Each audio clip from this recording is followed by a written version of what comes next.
plot koordinat pada lembar peta. Tapi petanya harus ada grid, terus di meter pakai senti itu loh. Oh, garis kontur. Nah, menentukan titik di peta. Koordinat. Oh, titik koordinat. Oh, ya. Di peta kita bawa peta, terus ada gridnya. Ya. Kemudian kita hitung berapa senti gitu. Lupa. Iya, pokoknya. Nah itu. Ya pokoknya sekarang dicatat koordinatnya dulu berapa. Sudah berapa? Berapa? S07441832. Ya biar sama yo. Pakai alatnya tadi. Lokasinya sebutin ya. Koordinat LP1. S07 07 derajat 44 Aksen. titik 1 di atasnya petik Menit. menit 18 Detik. detik detik 32 Coba diulang sekali lagi. S07 derajat 44 Kreatif banget. Enggak apa-apa. 18 titik 32.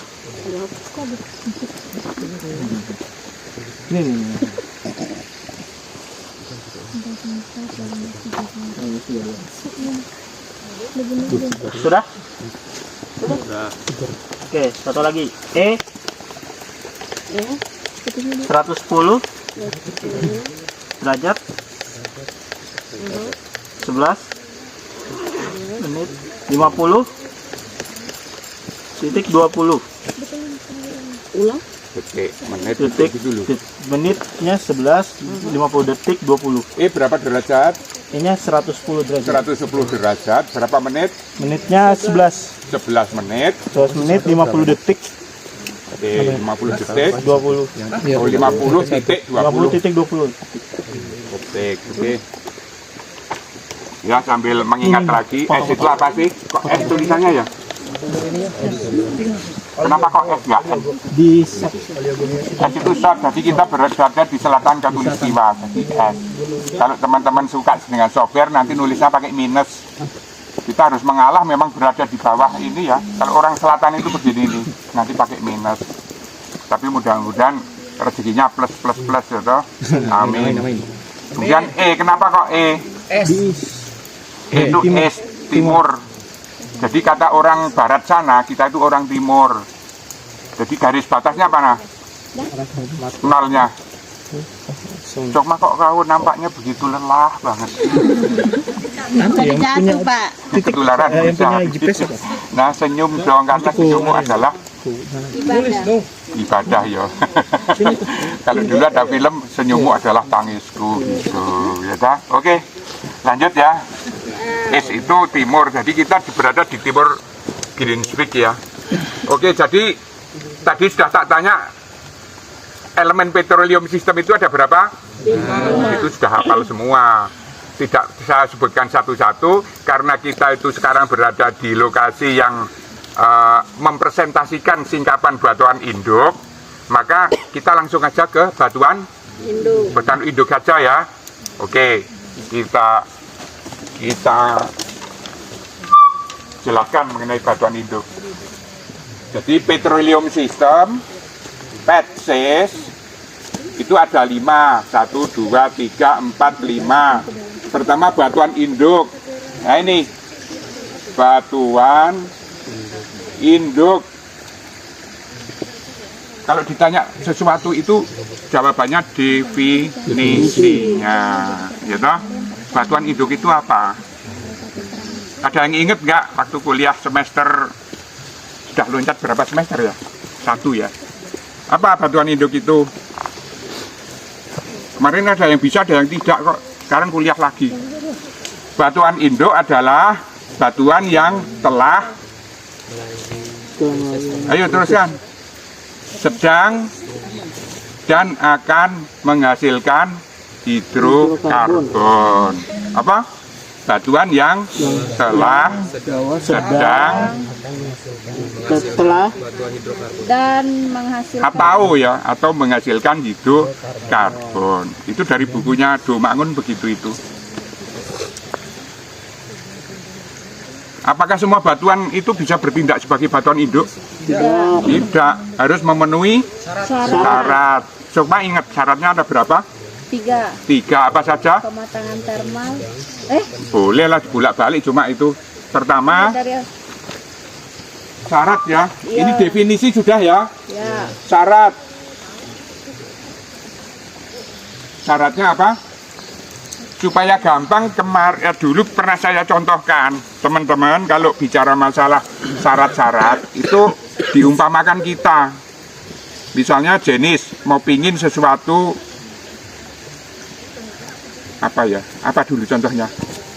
Niat dulu. Ingin punya nganulah teman hidup gitulah ya toh. Biar nggak ngantuk aja ini. Satu harus KW. Biar satu harus kuantitas. Harus mengandung kadar organik yang tinggi. Berarti kaya apa? Kaya material organik. Kaya itu artinya material organiknya melimpah. Yang kita kenal sebagai TOC, total organik karbon.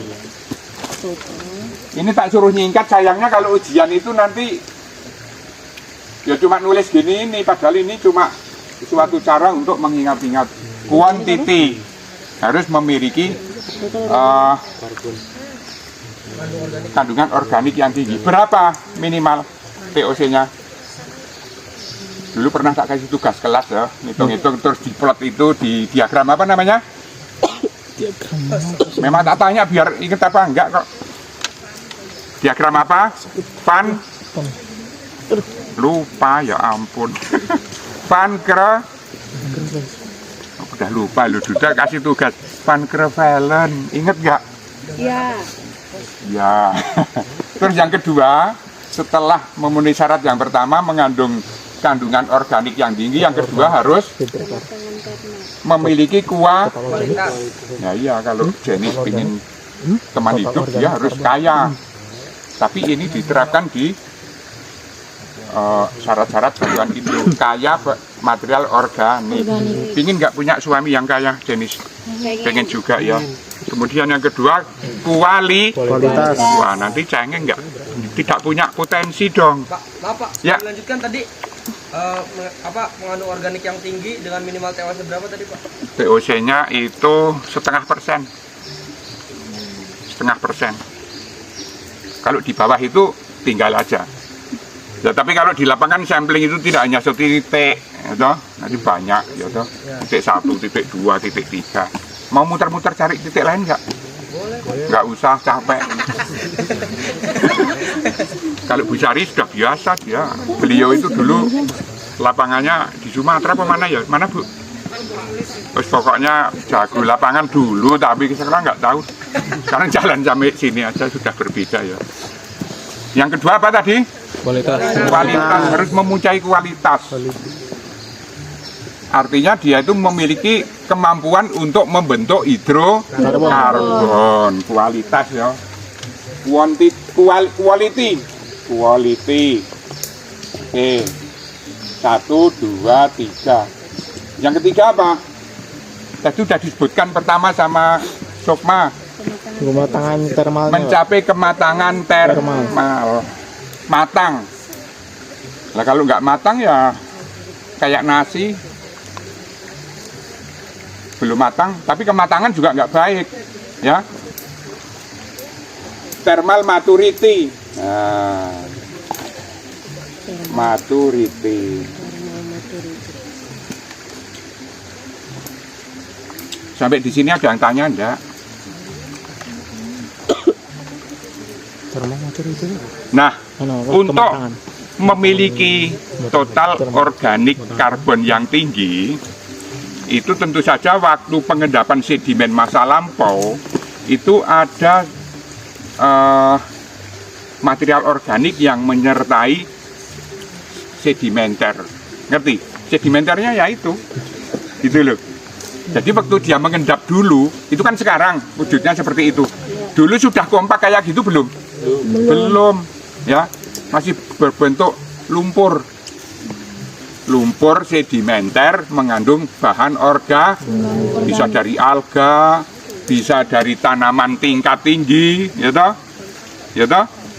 Itu nanti memiliki total organik karbon. Jadi apa? Akhirnya material organik itu kalau batuan itu mengalami temperatur dan tekanan, apa yang terjadi? Material organik itu membentuk apa namanya? Ada yang ingat gak? Kerogen. Kerogen. Itu baru calon minyak, itu belum tadi minyak. Karena apa tadi? Pengaruh tekanan dan temperatur. Kerogen. Itu yang ngasih nama ya para ahli yang dulu telah mengawali pembelajaran tentang geologi migas. Kerogen itu dari kata kerosen, jadi itu dianggap sebagai cikal bakalnya minyak. Itu loh. Ya. Oke, itu masalah kadar organik. Lah kualitas. Kalau tidak berkualitas berarti tidak mampu membentuk apa? Kerogen yang akhirnya menjadi minyak, tidak bisa. Pertama, dari sisi kualitas ada berapa tipe? Ingat nggak?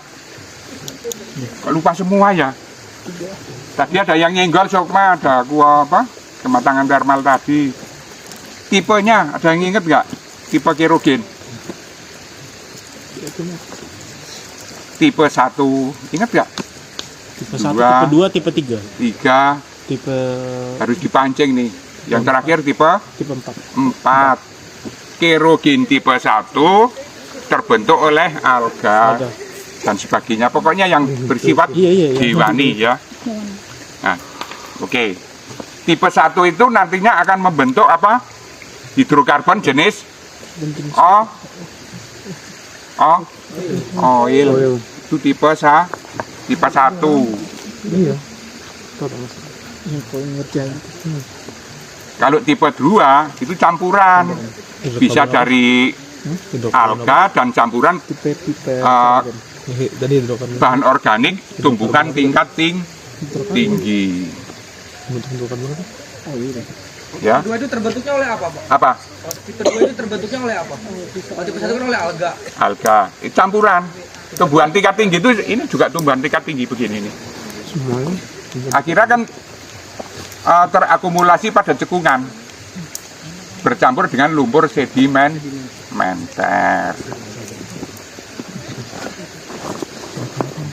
Itu nanti bisa membentuk gas maupun oil, ya toh? Itu jadi bisa menjawab kenapa sih kok ada batuan-batuan yang hanya bisa membentuk atau dominan atau prone istilahnya, ada oil prone, ada gas prone. Itu karena jenis kerogen. Kerogen dikontrol oleh apa? Jenis material organik yang ada di lumpur sedimenter, gitu loh, ya. Itu.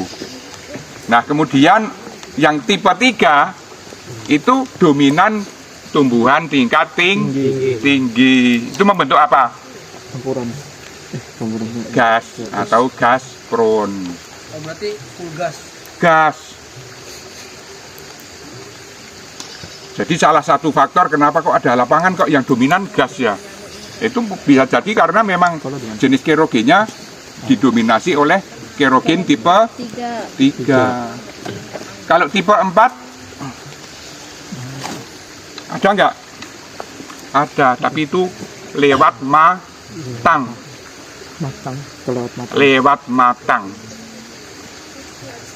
Istilahnya kalau bahasa Jawanya gosong.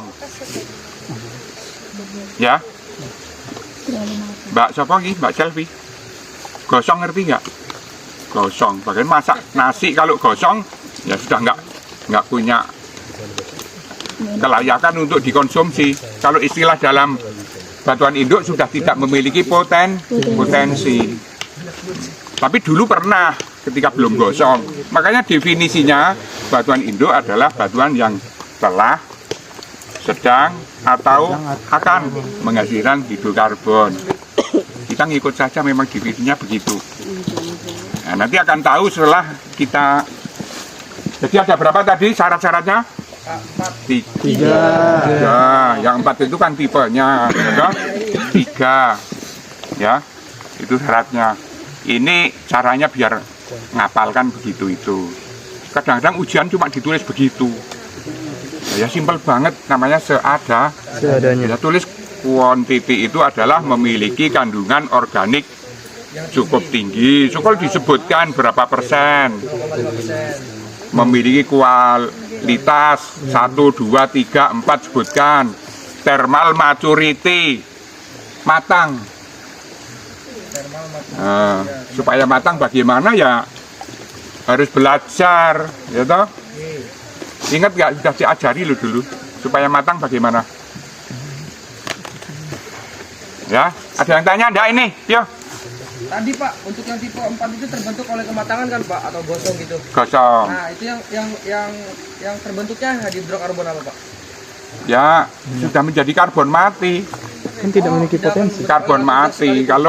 Kalau tipe 1, 2, 3 kan masih ada H-nya, CH berapa, ya toh? C2H6 atau berapa. Kalau ini sudah C. Jadi karbon mati itu kayak areng gitu ya. Black, apa kok black? Dead karbon mati. Berarti berpotensi tidak kalau tipe 4? Tidak memiliki potensi. Ya toh? Nah, sampai sini ada pertanyaan enggak? Pak, maaf Pak, tadi masih kurang ngerti yang kalau Ya. peran korogen dalam batuan induk itu apa Pak? Hah? Kalau peran korogen, Peran kerogen. kerogen Perannya ya. Wah, ini bagus pertanyaannya ya toh. Perannya dia merupakan cikal bakalnya minyak. bakal Jadi gini nanti akan lebih jelas lagi, maka hari ini kita mau ke pantai, setuju nggak? Proses sedimentasi. Dulu ini apa kira-kira? Anda membayangkan nggak kalau ini dulu perairan? Ya mungkin transisi atau lagun gitulah. Ngerti? Perannya apa? Jadi ketika sedimenter itu terendapkan dalam cekungan, itu sudah bercampur dengan material organik. Yang berperan apa supaya menjadi kerogen? Masih material organik itu. Cekungannya turun. Ingat ya, minyak itu mulai matang pada kedalaman berapa? Bapak sudah jelaskan dulu kan pada tidur. Pada garis oil wind. Dipancing aja enggak bisa. Wind atau jendela. Jendela itu apa? Window. Nah, jendela, kalau jendela window nanti pitik ayam malas itu. Ngerti? Nah, oil window kedalamannya berapa? Paulus nanti ada tes lisan loh, pulang ini loh. Disimak ya. Nanti sampai kampus tak lempar 5 pertanyaan. Ya, dari apa yang kita katakan ini. Nah, nanti nilainya tak setorkan Kak Brodi. Oke. Apa tadi sampai mana ceritanya? Kedalaman. Kedalamannya itu bisa matang. Yang tadi lumpur itu tadi, itu 1.600 meter. Oh bingung enggak kok? Wong di perairan kok jadi 1.600 ini gimana caranya? 1.600. Ayo. Di bawah itu enggak matang. Oh, 1.600 Meter. Oh, meter. Ya, bisa paling tidak 1.600. Paling tidak itu ya bisa 2.000, bisa lebih. Minimal itu 1.600. 1.600-an. Ya. Bingung nggak? Ada pertanyaan nggak? Mau di pantai kok tiba-tiba terus ada cerita lapisan sedimenternya harus matang pada kedalaman 1.600. Gimana ceritanya itu? Ya kan batuan sedimen itu kan materialnya, sumbernya itu dari sungai, atau dari darat, terus masuk ke cekungan. Materialnya apa? Berbutir halus, harus halus. Kalau nggak halus, material organiknya nggak terawetkan, ya, gitu. Kok bisa 1.600? Bingung nggak? Bingung. Pernah diajari tektonik? Tektonik lempeng. Ya, bolehlah, itu yang merupakan hal yang bertanggung jawab sehingga cekungannya turun. Ya makanya kalau teman-teman ngomong geologi itu skalanya ruang dan waktu. Ruangnya luas banget, waktunya jutaan tahun. Kalau tanya kakek nenek tadi pasti kakeknya bilang dari dulu ya seperti ini. Wah dari dulu sama mbahnya si mbah, pantai itu ya seperti ini. Tapi ingat bahwa penurunan itu antara 3 cm, 5 cm bisa 10 cm. Per tahun kan nggak kelihatan. Tapi kalau jutaan tahun kan nolnya berapa itu? Berapanya? 50 juta. Ayo nolnya panjang banget. Berapa meter? Bisa masuk akal nggak 1.600? Bisa. Cekungannya turun terus. Bisa. Cuma kita nggak merasa ya. Dalam jutaan tahun. Selama turun itu ada sedimen yang baru menutupi nggak? Ada. Sehingga terbentuk lapisan-lapisan yang sangat yang bawah mengalami tekanan nggak? Iya. Namanya tekanan overburden. Kan temperatur tekanannya naik.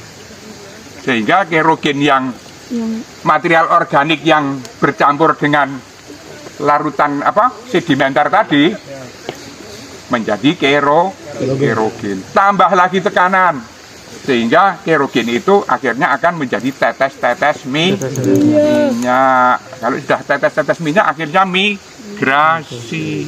Gitu loh. Sampai sini jelas apa jelas? Jelas, Pak. Ya. Oke. Dan beberapa hal yang berpengaruh terhadap pembentukan kerogen dan minyak itu antara lain apa? Pertama, dulu pada pinter jawab nggak tahu nyontoh korini salamula atau memang bisa, tapi sekarang lupa ya. Yang mempengaruhi terbentuknya minyak itu apa? Satu, temperatur. Cocok nggak? Tekanan, bakteri, waktu. Ya, nggak mungkin kalau 10 tahun jadi ya toh jutaan tahun. Ya, itu. Oke, sampai sini ada pertanyaan tidak? Ya? Oh, oil window. Oil window.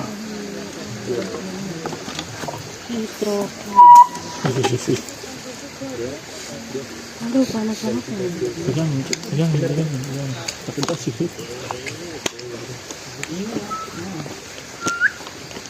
Ini tanggap 1.600 gitu aja ya, biar mudah ya. Itu yang atas itu 0. Berarti nanti kalau teman-teman ke pantai, berarti lapisan sedimenternya dalam keadaan 0. Tekungan itu kan turun gitu loh. Nah, sementara turun dia timbun terus dari sedimen yang ada di atasnya, sehingga juga terkena tekanan overburden. Nah, pada kedalaman 1.600 itu mulai terbentuk tetes-tetes minyak. Kalau 1.000 belum jadi. Ya, gitu. Nah ini maksimal ini sekian ini. Ini grafik ya. Ini berapa ya? Nanti lihat buku ya toh. Kalau ini disebut, kenapa disebut oil window? Karena di sini merupakan level di mana oil mulai terbentuk. Gas sudah terbentuk belum? Belum. Nah ini gas window di sini. Itu loh. Ngerti? Walaupun kerogennya itu dari tingkat tinggi, kalau belum mencapai kedalaman yang terlampaui belum terbentuk gas. Gitu. Paham ya? Gitu. Oke. Ada lagi? Bagus pertanyaannya kalau saya. Pak, kalau yang Mas Wahyu. Ya. misalkan gas window mulai terbentuk ada kepastian di berapa meter nggak, Pak? Berapa meternya itu memang kita harus buka buku pastinya ya. Itu dari diagram Bisada. Nah gitu, HP gua ada anunya enggak? 1.600 Itu di materi kuliah ada. oil window, gas window. Berapa ya?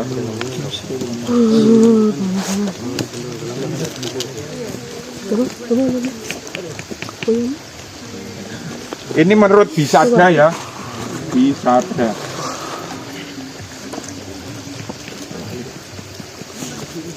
Ya ini nanti cari-cari anu, tapi ada kedalaman tertentu nanti bisa dicari itu.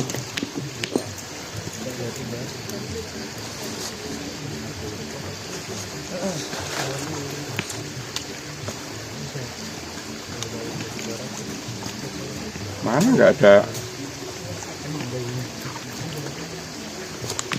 Garis. Sisi S-nya set gitu. Set. Kok situ sih? Ini. Nah.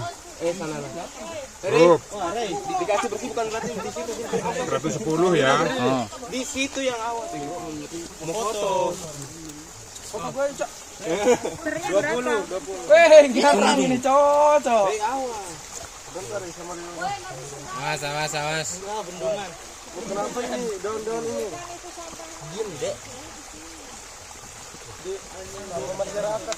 Om dia cari David di belakang lu ibu bisa David. Astaga, Bu tadi ngitung apa Bu yang lapisan pasir? Iya, tebalnya. Tebal pasir. Kakimu tadi kakimu ke atas. Di sini. Ya, hitungnya dari sini Bu. Ya, itu kira sampai di kakimu. Ini Bu. Ya, 6 anjir mana sampai 20 cm. Berlapis atau laminasi? Berapa ini kira-kira? Menurut kesanti Ya menurutmu? saya yang tahu.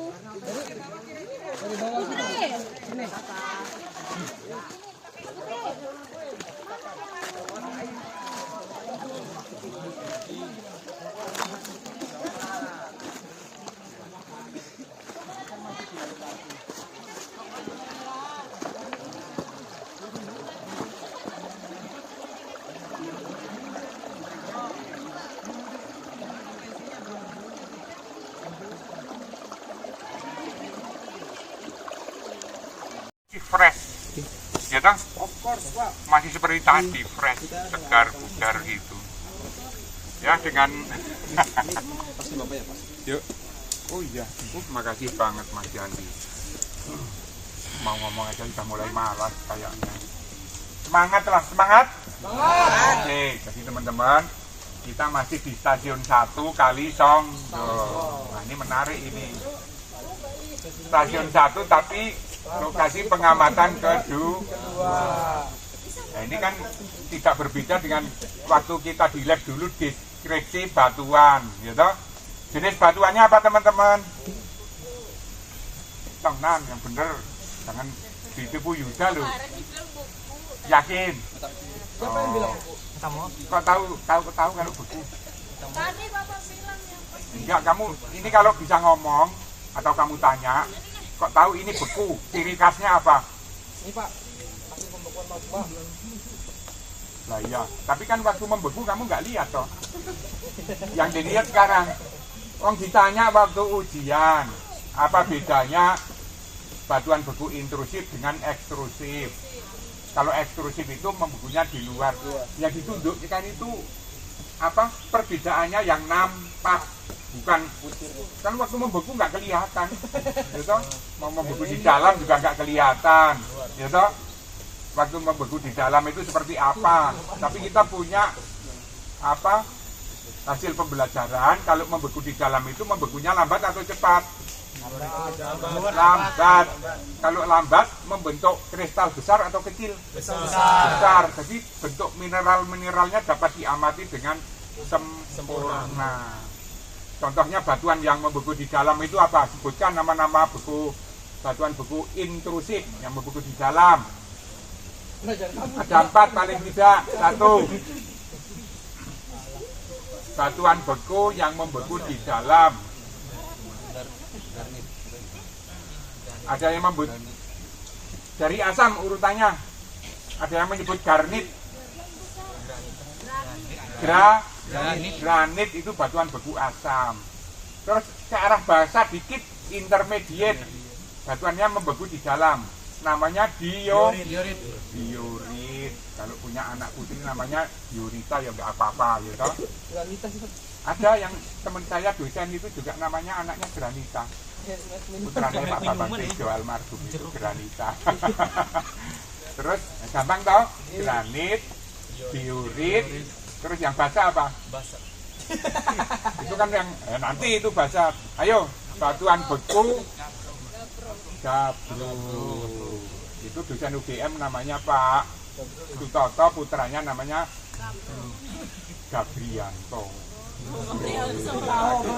Gabrianto, aku baca bukunya, dia menulis buku geologi dasar ya untuk anak-anakku. Gabrianto, oh, ini anaknya dinamakan batuan. Aku jadi, kalau dikira latah anak-anakku gak tak kasih nama pakai batuan, nanti dikira niru-niru ya toh. Mau ngukur tempat ini nggak? Terus yang gabro sudah ya. Itu yang membeku di dalam. Yang membeku di luar apa yang asam? Eksklusif. Wah, itu kamu ngaco nih. Tadi satu lagi belum, Pak. Apa? Yang intrusif satu lagi belum. Apa? Intrusif. Iya, habis gabro. Peri itu ultra basa. Ultra Tapi itu basa. intrusif juga kan? Intrusif. Nanti kalau mau nyari batuan itu di dekatnya Rahmah, Sulawesi Barat itu ada batuannya peridotit. Itu banyak olivinya, banyak. Pokoknya di situ banyak mineral-mineral itu yang mau dibikin apa untuk listrik itu apa? Api itu. Ini apa namanya? Apa namanya? Itu yang di sama Eropa itu apa? Apa sih? Nikel. Nikel, Ni. Kadar Ni-nya besar itu. Nah, di Sulawesi itu ya toh, nikel. Peridotit udah ya. Ya. Udah, sekarang yang membeku di luar ekstrusif. Yang asam dulu apa? Lawang diajari bola Bali ya lupa. Tapi nggak apa-apa, lupa itu memang ya sudah menjadi apa ya, kenyataan hidup begitu itu. Tapi perlu diingatkan. Kalau lupa ya, kalau bukan ujian boleh ngepek, buka buku. Oh dulu waktu kuliah baca bukunya itu, buka lagi, ya toh biasa. Dikira terus Bu Sari dapat proyek itu terus sudah luar kepala ya ngepek-ngepek di buku gitu, ya toh. Nah, misalnya begitu. Apa yang asam? Riolit, luar biasa, sudah cantik dan ya lumayan pinter lah gitu. Meli, siapa? Meli siapa? Meli, namamu selalu kuingat, makanya aku gak lupa sama kamu. Mau dinikahin kapan nih, Bahar? Kamu bikin isu saja lu, jangan fitnah lu Yud. Padahal banyak mata yang melihatnya, kamu Tapi bikin. memberi dukungan kepada Bahar, Pak. Yang ada kesempatan Kesempatan. Oke, riolit terus apa lagi? Andesit. Itu semuanya eksklusif ya. Andesit terus satu lagi basalt. Ya kayak basalt tadi tambah T, basalt. Terus yang ultra basa tapi eksklusif apa ya? Boleh ya. Gue rasa itu tak jadi hasil geologi dasar nih. Oke. Pernah lihat basalt? Basalt. Di mana? Di Lava Bantal itu basalt. Kalau ini basalt bukan. Basalt bukan. Kalau yang di Lava Bantal itu batunya basalt. Basah batunya, sifatnya kadar silikanya relatif rendah dibanding yang asam. Karena tolok ukur untuk menentukan ini basah atau asam adalah silika ya, SiO2-nya. Oke, jadi ini nama batuannya apa yang ini? Lihat teksturnya, halus atau kasar? Kasar, Pak. Hah? Halus. Boleh dilihat pakai lop. Kelihatan nggak mineral-mineralnya? Tidak begitu jelas ya. Lah makanya di deskripsi satu warna. Warnanya apa?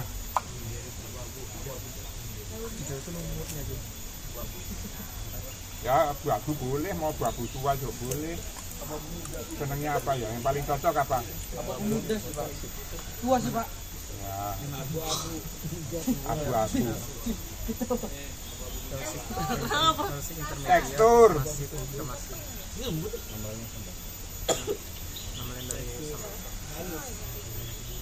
Kasar. Tekstur batuan itu yang pertama apa? Derajat kristalisasi. Kristalnya gimana, kelihatan jelas nggak? Oke. Pakai lop ya. Terus kita juga boleh kalau mau ambil sampel, ini banyak pakai palu biolu. Ada nggak? Palunya yang mana? Ada 2 jenis. Ada 2 jenis palu. Coba tunjukkan biar tahu ya. Itu palu batuan beku atau sedimen? Sil. Itu palu batuan beku atau sedimen? Beku. Jangan kamu harus jangan ragu. Kok tahu kalau beku? Oh, kalau lancip beku ya. Oke. Yang sedimen yang mana? Bahar. Yang ini Pak. Oh ini. Itu enggak, itu juga ekornya lancip gitu kok. Nah, itu yang dipegang Yohanes itu. Yang beku yang mana? Yang lancip. Iya itu ada bedanya coba. Kan beda tuh. Iya ujungnya ini yang lancip, ini kan beda. Oh ini Cok. Jadi kalau untuk batuan beku jangan pakai itu mukul-mukul ngambil sampelnya, tapi pakai yang seruncing ya, batuan kristalin. Itu sudah dibikin begitu karena kita berhadapan dengan batuan yang batuan sedimen, makanya itu palu batuan sedimen. Oke.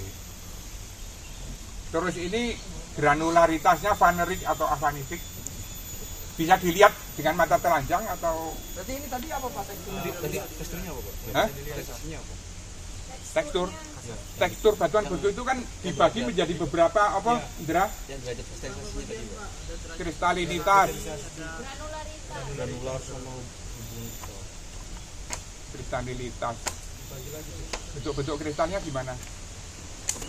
Bisa dilihat jelas nggak? Enggak. Terus masuk besar butirnya besar-besar atau kecil? Kecil sulit diamati, berarti avanitik. Bentuknya ya dilihat. Bentuk itu aja subhidral, anhidral, euhidral. Eu itu bentuknya masih mulus gitulah.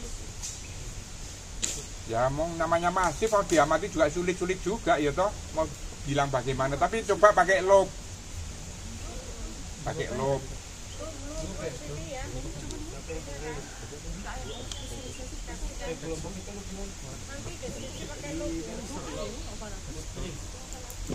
Coba loopnya mana toh? Bisa dilihat beneran. Sebenarnya pengamatan ini kurang ideal. Kenapa? Apa yang mau dikatakan itu batuannya sudah tidak segar. Apa jenis batuannya? Batuan sedimen. Langsung aja nama batuannya. Ingat, batuan yang fragmennya besar-besar, kemudian dilingkupi oleh matrik dan semen, apa namanya? Kalau tidak konglomerat ya breksi. Ini jenis yang mana? Ini breksi. Memang kalau kemarin juga kuliah aku juga bingung ditanya itu, Pak, untuk tahu ini piroklastik caranya bagaimana? Ya besok, saya jawabnya besok ikut ke lapangannya aja lah, itu aja.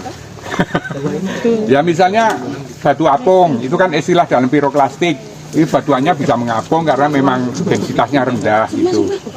Oke, jadi teman-teman, breksi ini yang di tempat teman-teman ini dengarkan, ini hasil dari erupsi. Berarti kalau breksi apa yang membedakan dengan konglomerat? Apanya? Fragmen. Kalau konglomerat bagaimana? Relatif rounded. Membulat ya.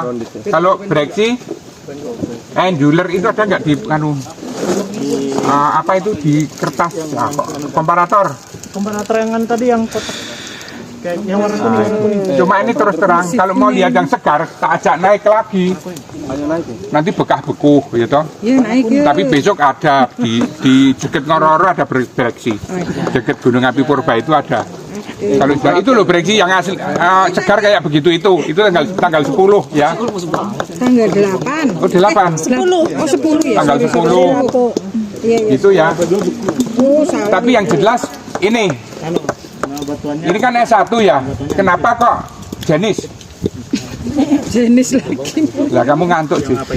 Kamu mesti kan timbul pertanyaan, kok breksi itu angular fragmennya, menyudut, bukan menyonyo ya, menyudut. Kalau konglomerat membulat, apa yang membedakan atau yang menyebabkan? Kalau membulat itu sudah tertransport jauh. Coba kalau ya nanti kalau di sini nggak ada sampel, di kampus juga ada mungkin konglomerat ya, atau di Google konglomerat seperti apa. Itu fragmennya bulat Bu. Nah, itu menunjukkan bahwa dia sudah tertransport cukup jauh. Nah kalau breksi angular menyudut. Nah ini membuktikan bahwa ternyata cocok bahwa di dekat sini merupakan area beberapa pusat-pusat erupsi gunung berapi. Mungkin kalau pakai peta bisa ditelusuri ada Gunung Ijo, Gunung Gajah, ini sampai Purworejo begitu. Yang disebut sebagai pegunungan menoreh itu kata umum. Tapi kalau bahasa geologi ini adalah subcekungan Kulon Progo. Subcekungan Kulon Progo. Jadi Jawa Tengah bagian selatan. Karena bagian Jawa Tengah bagian selatan itu dibagi subcekungan Kulon Progo, subcekungan Banyumas gitu. Oke, itu mungkin sedikit yang bisa saya sampaikan. Jadi juga salah satu bukti ternyata ketika dulu terbentuk suatu batuan sedimen berbutir halus tidak mencapai ke mata. Karena apa? Ini salah satu bukti bahwa kapan mau mateng terus cekungannya terangkat kok. Adanya tektonik termasuk pembentukan gunung api ini. Tapi ngomong-ngomong ini gunung api umur kapan? Letusan-letusan yang ada di sini. Itu di stratigrafi ada. Bukan jadi stratigrafi Kulon Progo. Lah itu rangkaian bukit-bukit ini membentuk formasi yang namanya formasi apa? Kali Geseng atau apa yang di situ namanya? Jenny. Kulon Progo itu, nah itu gambarnya dom itu. Boleh. Kamu jangan nyerah lah kamu. Gak mau usaha sih lihat kayak gitu. Apa namanya formasi batuannya? Habisin ya. Ini menurut Van Bemmelen. Nah, kalau menurut Van Bemmelen namanya OAF. Jadi kalau orang ngomongkan geologi di Kulon Progo ngomong OAF adalah singkatan dari Old Andesit Formation, atau bahasa Indonesianya apa? Dengerin, formasi andesit tua. Kata siapa itu? Kata Pak almarhum Van Bemmelen, orang Belanda ini. Van Bemmelen.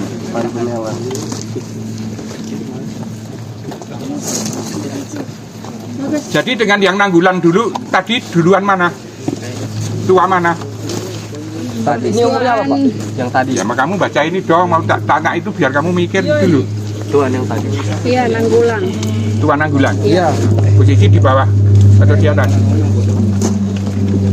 OAF-nya di mana? Ini lihat ini.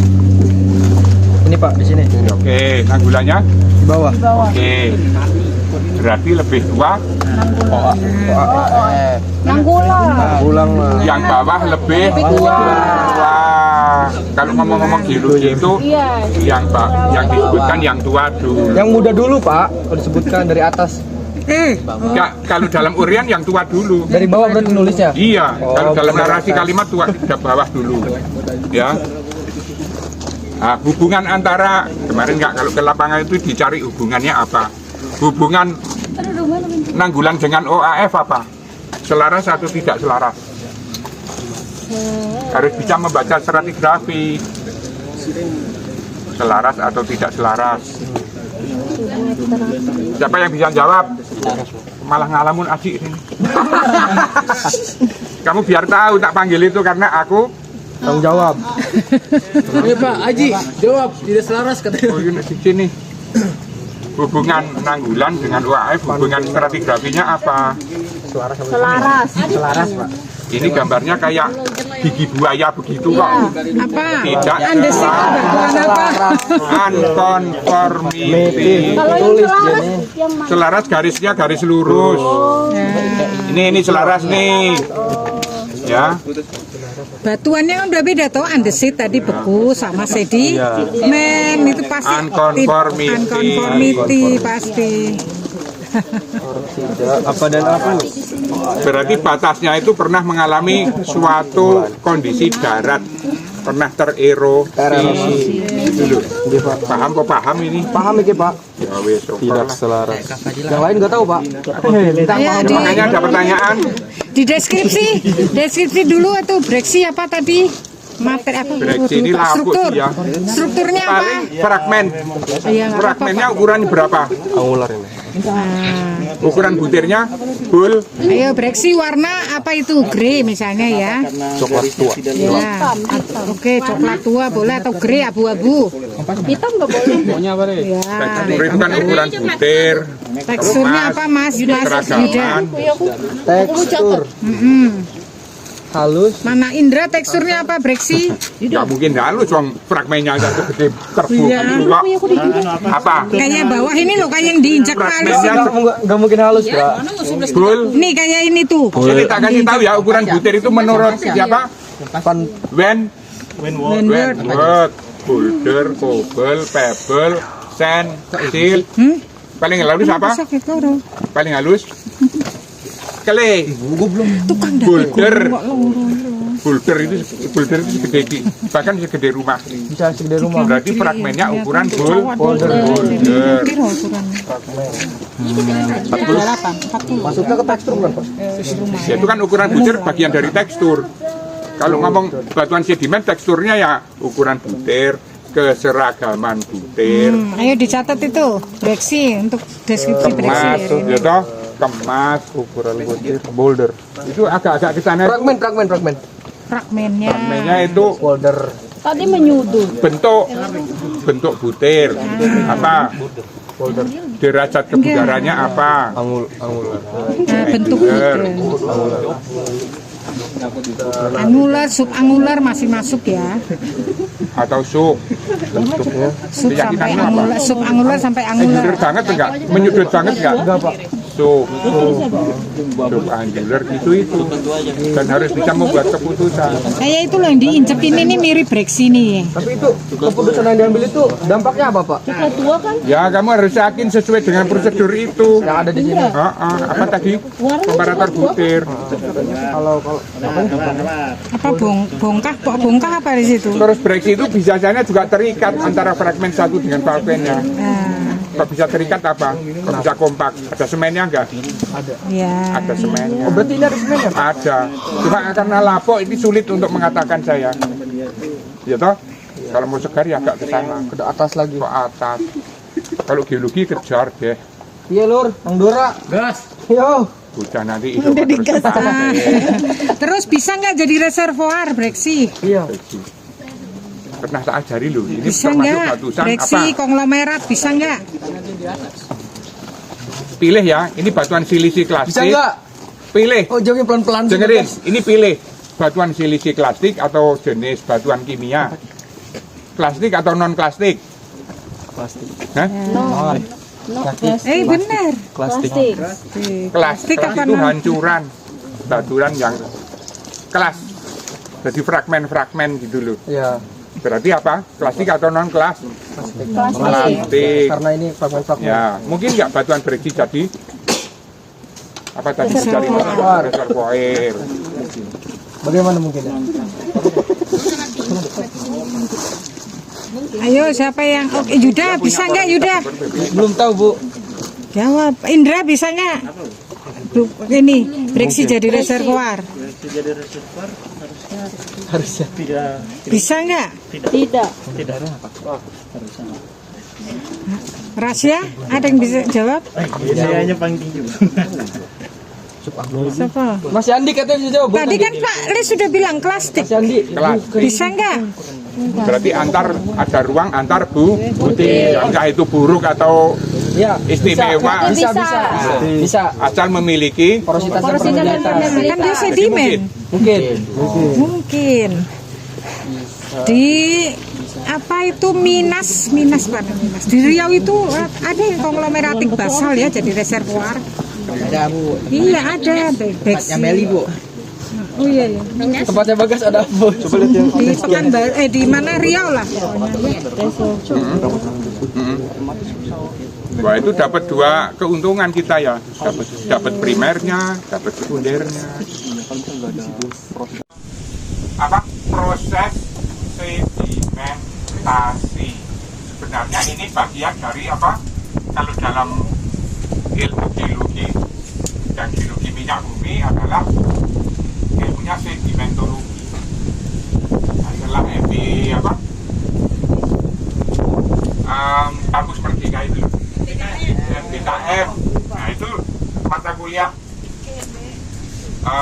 stratigrafi dan sedimentologi diadakan. Ini dosen juga ingin bagaimana menyisipkan beberapa hal pengetahuan yang bisa disampaikan ke teman-teman. Kalau BMB bisa dimasukkan ke awal-awal perkuliahan eksplorasi migas. Tapi proses sedimentasi itu menjadi penting juga. Karena apa? Teman-teman itu kan sarjana toh, gitu. Besok kalau di lapangan itu ngebor itu targetnya apa? Reservoir. Itu hasil sedimentasi sekarang apa masa lampau? Kita umurnya ya kalau baton Indonesia umurnya Eosin. Kita Eosin itu berapa juta tahun tau? Kemudian reservoir itu kan Eosin. Paham ya? Nah, itu supaya teman-teman itu memahami sebenarnya seperti apa proses sedimentasi. Itu caranya belajar yang ada di sini, ini salah satunya. Ingat nggak ketika kita belajar awal-awal mungkin di dalam dulu, the present is the key of the past. The present is the key of the past. Masa kini adalah kunci masa lampau. Kalau mempelajari yang lampau ya harus belajar yang masa kini. Nah, ini yang masa kini atau lampau yang sekarang ini? Ini, ya toh? Jadi untuk mempelajari sedimentasi, ya, kalau belajar masa lampau sulit. Tapi misalnya membandingkan dengan yang ada sekarang ini. Misalnya ini apa? Gambaran apa yang ada sekarang ini, teman-teman? Pasir. Ini belum menjadi batu pasir. Belum. Ya insya Allah kalau mau nunggu telaten menunggu ya. Tapi kan prosesnya lama ya toh. Oke, karena kalau kita bicara masalah ilmu kebumian itu kaitannya antara ruang dan waktu. Ruangnya ya sangat luas, sangat seperti itu. Nah, bumi aja umurnya berapa? 4,6 M miliar tahun toh. Berdasarkan data-data data radioaktif dari teman-teman geofisika, gitu. Radiometri batuan tertua ditengarai umurnya 4, nah bukan fosil, belum ada kehidupan tuh. Orang fosil itu yang pertama kali muncul itu binatang bersel 1 itu zaman apa ya? Kambrium ya. Kambrium, hewan bersel 1 itu kan. Kembali ke proses sedimentasi. Kalau kita bicara masalah proses sedimentasi adalah kaitannya dengan lingkungan pengendapan. Kalau dari sedimentologi saya juga belajar dari bukunya Pak Nicol tulisan tahun 2009. Nanti kalau ingin minta bukunya ya PDF saya punya, asal mengingatkan Pak, buat saya tak baca bukunya gitu loh, yang mau mendalami apa yang disampaikan sekarang. Saya kan hanya sebagian kecil ya lah, sama punya blog. Oke, kalau mau mulai dicatat ya intinya lingkungan pengendapan itu secara garis besar dibagi menjadi 3. Pertama, kontinental. Kontinental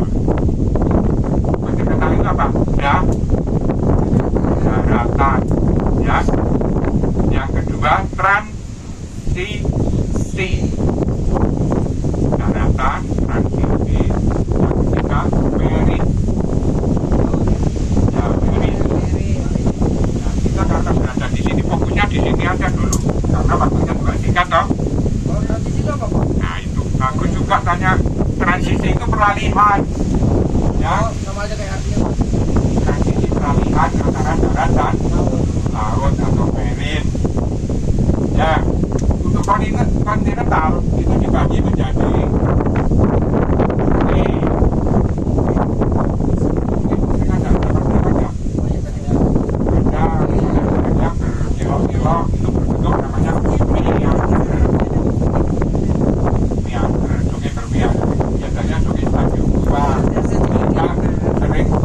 suatu danau yang namanya Danau Augsburg yang itu dapat sungai.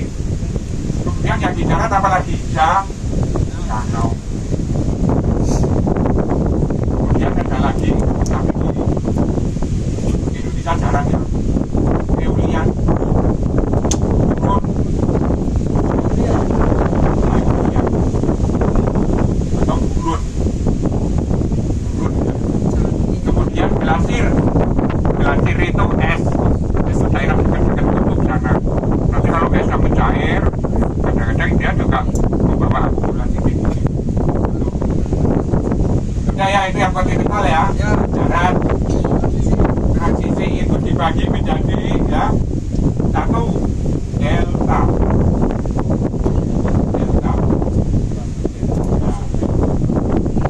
Kemudian coastal atau pantai. Yang ketiga estuari.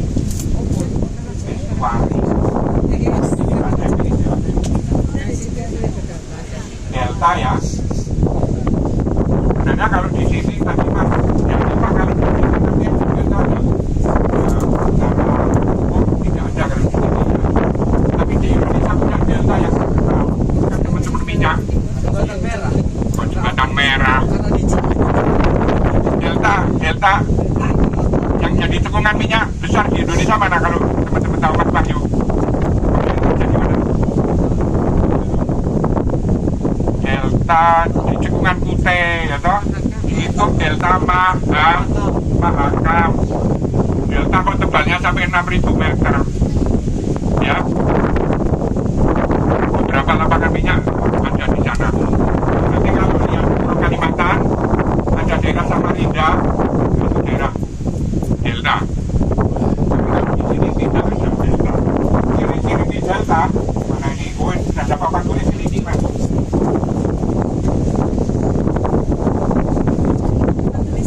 Mau diletakkan di mana biar enak pada bisa melihat. Mana sini ya bisa ya. Oke. Kan di atas ini bukan ini. Nah, gitu. Karena kita berada sekarang ini lingkungan apa sementara ini yang kita hah? Transisi. Marine bukan, darat juga bukan. Transisi. Nah, terserah nanti mau disebut delta atau pantai atau estuari, ya toh.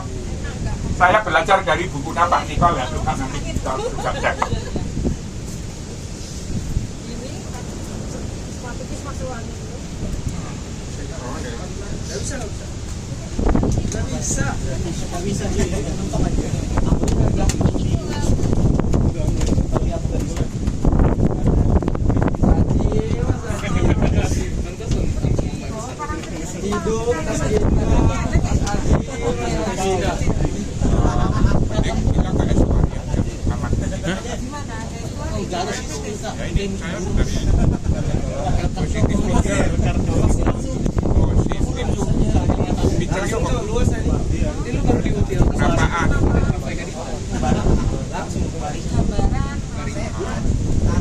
Channel juga timur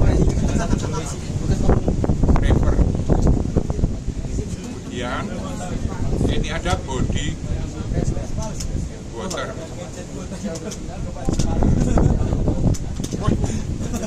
Delta.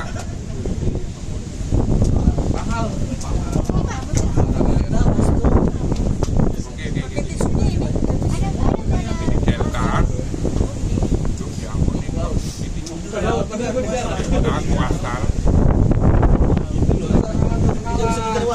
estuari, kemudian di Kalimantan ketemu si bekas senimannya ini sama. Habis ya. Jadi duluan gitu. Sing anu.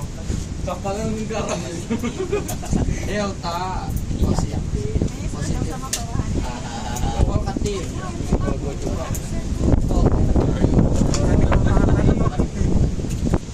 Lapangan wedi nek tak begitu wae.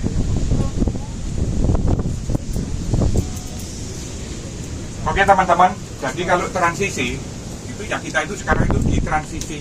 Cuma berat yang mana? Delta, apakah ada positif feature? Artinya sesuatu hal yang menjorok ke arah pantai? Ya. Tidak ada. Positif itu menjorok kayak gimana ya? Delta itu begini nih. Kalimantan Timur itu kan ada kayak huruf D gitu loh. Grup D, Pak. Ini nih. Nah, ini Mbak. Mana yang bagus lagi kan jalan bodoh itu.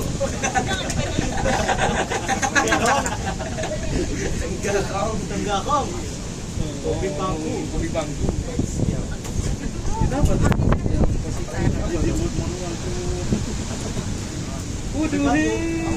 Di Kalimantan Timur itu ada tonjolan gitu itu. Itu dari Sungai Mahakam. Ya, Positif apa ya? ada Sungai Mahakam. Jadi di situ ada channel river. Dari Sungai Mahakam ada channel-channel dari sungai itu membentuk body water ke arah pantai. Yaitu di Delta Mahakam letaknya kayak gitu itu. Nah, kemudian ada enggak? Ada kalau di sana. Bali Mahakam. Tubuh air ada. Positive feature ada. Ini kan positive feature, ini laut, ini darat. Positif picture, Pak. Ya, penampakan yang berbentuk pengembangan ke arah pantai. Ini kan nggak ada. Ya. Kemudian delta ya. Kenapa disebut delta? Karena hurufnya seperti huruf D. Seperti huruf D. Bentuknya seperti huruf D, maka disebut delta. Kemudian tinggal pilih ini yang mana ini Mas Yandi, yang coastal atau estuari? Coastal. Ya boleh. Cuma ya monggo. Tapi di situ sebelah sana itu ada lembah Sungai Bogowonto. Channel rivernya ada. Channel river. Kalau itu cocok ada channel river disebut estuari. Ya toh? Tapi kalau tidak ada disebut coastal. Tapi saya pikir bisa juga yang sana dekat sungai itu sungai estuari, mungkin yang agak ke sana coastal. Tapi yang jelas aktivitas ini pengaruh dari laut ini sangat besar. Apalagi delta bisa muncul. Mau maju sedikit diterjang sama ombak, ya toh? Gitu. Ya. Kalau yang dekat-dekat sungai ini bisa disebut estuari. Ya. Estuari itu apa, Pak? Estuari itu ya namanya itu ya karena saya belum mempelajari namanya asal dari mana. Ya, tapi definisinya Estuari itu ya lingkungan pengendapan yang ditemukan adanya channel-channel river. Channel itu lekuan sedimentasi dari sungai. Ini kan channel-channel juga ini. Seperti delta, Pak. Tapi kecil. Semuanya di body water juga, ya toh? ya. Body water juga. Gitu. Oke, terserah mau milih yang coastal atau estuari, ya toh? Setelahnya, Pak. Oke. Nah kemudian ini yang selalu saya sampaikan merupakan kunci untuk teman-teman sekalian. Kalau kita bicara masalah sedimentasi itu harus mengenal. Nah, ini makanya tak sampaikan ada istilah transgresi dan regresi. Pernah dengar belum? Belum, Pak. Transgresi. Ini sudah, kalau sudah tak hapus, Pak. Itu apa, Pak? Positif apa, Pak, itu, Pak? Mana? Delta, coastal, coastal. Positive feature, feature. Pantai ya, coastal itu pantai. Coastal itu pantai.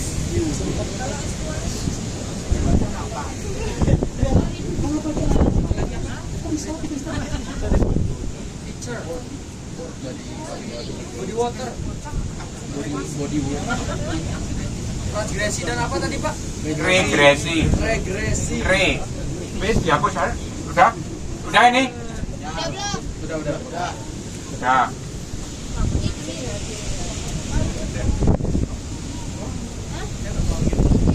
Transgresi dan Itu regresi. transgresi dan regresi itu apa Pak? Ya nanti saya baru ngomongnya. Enggak, maksudnya itu dua komponen dari ini apa Pak? Ya? Dua komponen dari judul apa itu regresi dan transregresi itu? Ya ini mau saya sampaikan ya dok. Lalu berdiri ini. Transgresi itu saya ingat juga waktu SMA diajari Pak Guru Geografi, itu menurut Pak Guru namanya genang laut. Transgresi. Genang laut istilah waktu itu, ngerti? Artinya air laut pasang naik ke menuju ke arah darat, itu namanya transgresi. Kalau air laut turun disebut regresi. Pasang surut berarti. Ya, boleh. Semacam itu, ya toh? Wes, sudah terjawab belum? Enggak, maksudnya itu transregresi dan regresi itu judul besarnya apa gitu Pak? Itu kan kayak dua komponen gitu Pak. Nah judul besarnya itu apa, transgresi dan Ya itu regresi? nanti tak bagian dari proses sedimentasi. Ya, ikuti saja dulu ya. Berarti itu proses sedimentasi. Jadi misalnya gini, ini kalau ada pantai, ini pohon apa ya? Pohon kelapa atau apa? Halo, tes.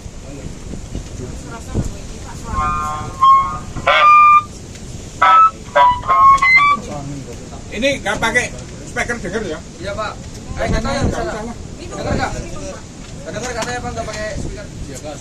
Ini muka air laut. Lah, kecuali nggak ada yang beres kepiye. Kenangin semua. Muka air laut.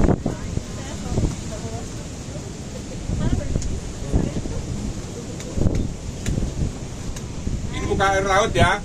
Ini dasar laut. Ini misalnya ada pohon kelapa atau apalah. Itu ya. Ini muka air laut MAL. Muka air laut. Ya. Sudah? Dilihat dulu, soalnya mau nanti tak hapus. Enggak ya enggak apa-apa ya. Ini level 1.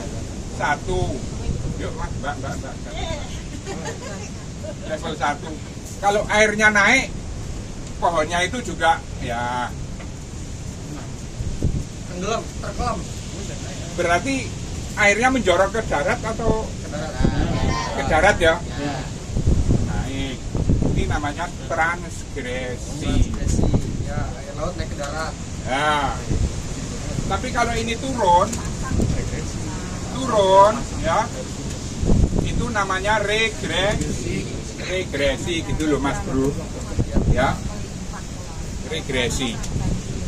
Paham sampai di sini? Oke, transgresi, regresi. Tapi bisa juga tetap diam saja gitu loh. Diam saja. Konstan. Ini istilahnya apa Pak? Ya konstan gitu aja. Konstan.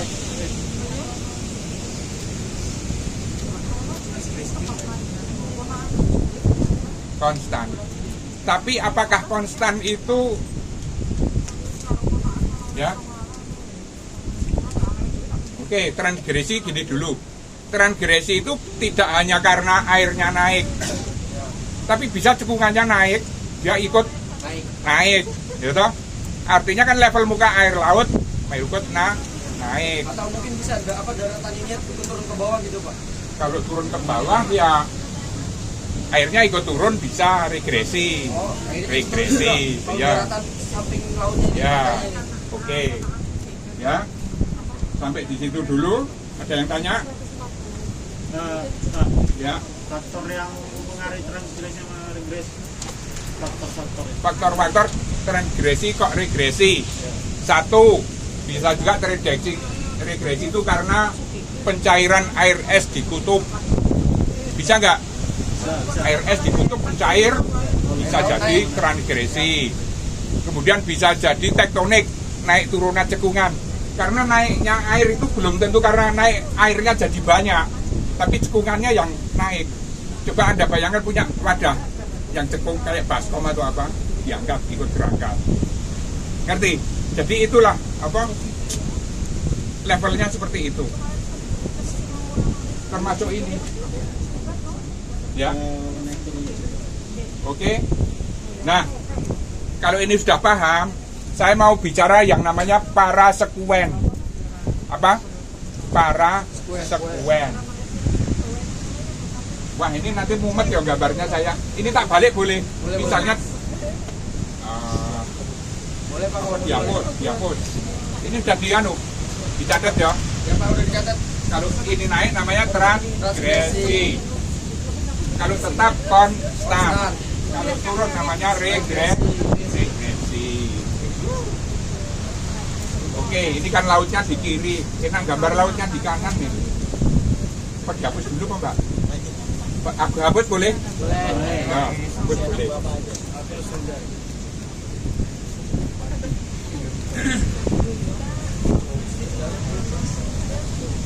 Ditutup Pak, ya aku